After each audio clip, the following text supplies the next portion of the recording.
Hello and welcome to FairTube. The thing is really running great. We got so much press.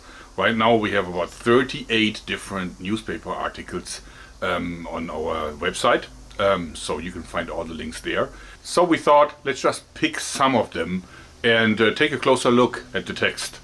And I'm going to do this from here. And then, of course, I have my friends at the IG Metall in Frankfurt. And today they're going to go and talk from their library, which is really an interesting public place because they sure have some interesting books there. Hi, yes, so today we're not on the 15th floor of IG Metall's headquarters building in Frankfurt. Instead, we're on the ground floor in the library. So let's start with the article from MIT Technology Review. And I actually love that article because it's completely professional. So the author really got experts for all of the legal issues involved. And I think it's completely unbiased. So great article. Thanks very much for that. The only thing is I would like to talk to that lawyer who was speaking about false self-employment, because I believe if I would be able to explain to him how the life of a YouTuber really is and how much power YouTube exerts over the YouTubers, that he will probably change his mind and say, yeah, that is actually false self-employment. So, Six, what do you think about it? I think we have a communication challenge.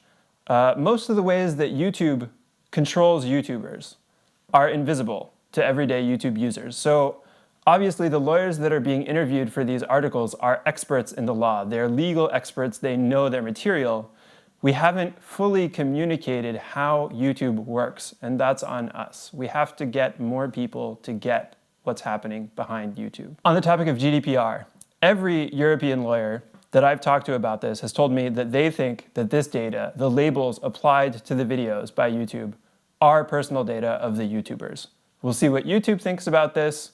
We're ready to go to the European Court of Justice if we have to. Then we have the article from Vice Motherboard. And Vice clearly understands the significance of this joint venture, because together we are a dream team.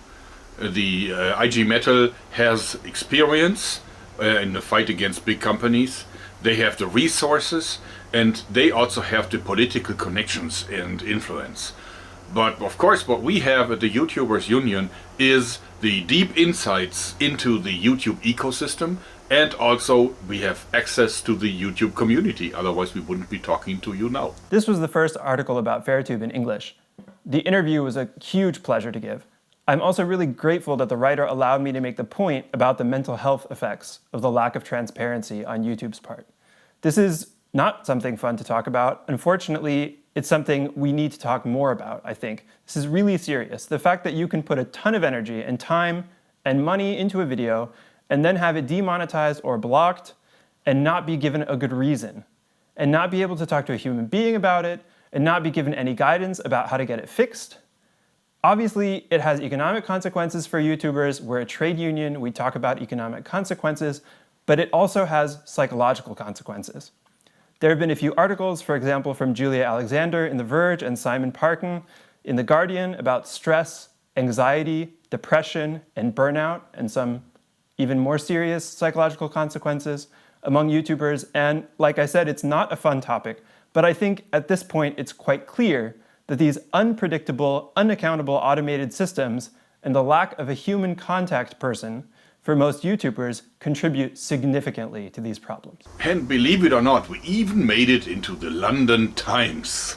I can really see these distinguished people in their cool clubs, you know, reading the Times and then reading about us. Great. And I also love their phrase, you have nothing to lose but your channels. Yeah, channels that are already like only half of what they used to be because of how YouTube treats us. Landmark industrial dispute. If that's not an epic term, then I don't know what is. The Times of London. This was amazing to receive coverage from the Times of London. This is certainly the oldest publication that has written about FairTube so far. I think the Times of London is even older than IG Metall. Behind me, you can see some of the oldest documents from the founding of the forerunner organizations of IG Metall from 1891.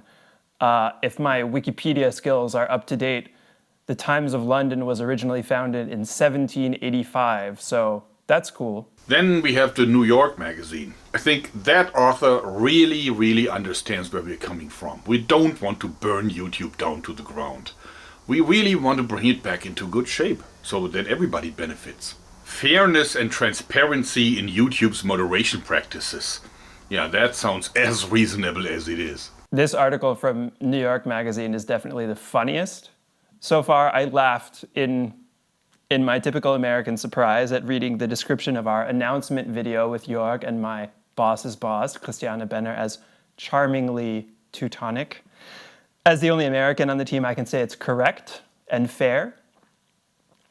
A sort of more content-related remark, the writer of this article quoted a great series of tweets from Julia Carey Wong, who writes for The Guardian. It's a series of tweets from a few months ago. And the writer of the article said this is a sharp series of tweets. I think it's right. I'm going to read it in its entirety. It's a little long, but I think it answers some of the comments from some of the labor lawyers who have been being interviewed about our initiative. So this is what Julia Carey Wong tweeted in June before we started any of this. We haven't talked to her, by the way. This is completely independent. She says, "We tend to group YouTube in with Facebook and Twitter when discussing problems with its platform. But I think it might be more useful to think about it like Uber, but for broadcasting. YouTube is basically the employer of its star creators. It pays them money in exchange for work, but it also sets up very loose rules that maintain the legal fiction of a non-employment relationship. Facebook, Twitter, Instagram, and other social media platforms simply do not have the same relationship with their top contributors because the money still has to come from somewhere else. An Instagram influencer relies on the platform, but their money comes from elsewhere. Under YouTube's revenue sharing model, it's paying people to broadcast content that it does not take any responsibility for. That's literally insane." Then the channel Representative Press made a new video based on ours. Actually, they took ours and removed a few not so interesting parts and completely changed everything in it. And I think it's a much better video. So I have to confess, I am really not the best video editor in the world. But I think I can probably make a better slingshot. You should watch that video. It's really, really cool. You know, it's okay, Jörg. You don't have to be the best video editor on the internet, but you're definitely the best slingshot maker on the internet. And you know, like everyone who left a comment on our first video said, "You look great in a suit." Yeah, then CNBC really delivered one of the best quotes that I've seen. "Whether or not YouTube decides to change its policies as a result, the support FairTube has gained is a clear indication that the traditional notion of work is no longer relevant for many people. Companies ranging from Google to Lyft have struggled to keep up as workers demand greater protection and in a rapidly changing economy. And now it seems YouTube is no exception." Absolutely, there is a ton of truth in that argument. You know, all these gig economy platforms have kicked around their workforce for too long. Now people are just not taking it anymore. And we will see massive changes in that industry. It's time. Even the Uber driver that was driving me from the YouTube headquarters in San Bruno to my hotel somewhere in Oakland actually seemed ready to go on strike and take up the fight. Okay, that was our little press analysis for today. I hope you liked it, and I hope that you have already joined the YouTubers Union, and maybe even the IG Metal if you're in Germany. You can easily join the YouTubers Union by becoming a member of our Facebook group. It doesn't cost anything and there's zero obligations. So come on, join us. And that's it for today. Thanks and bye-bye.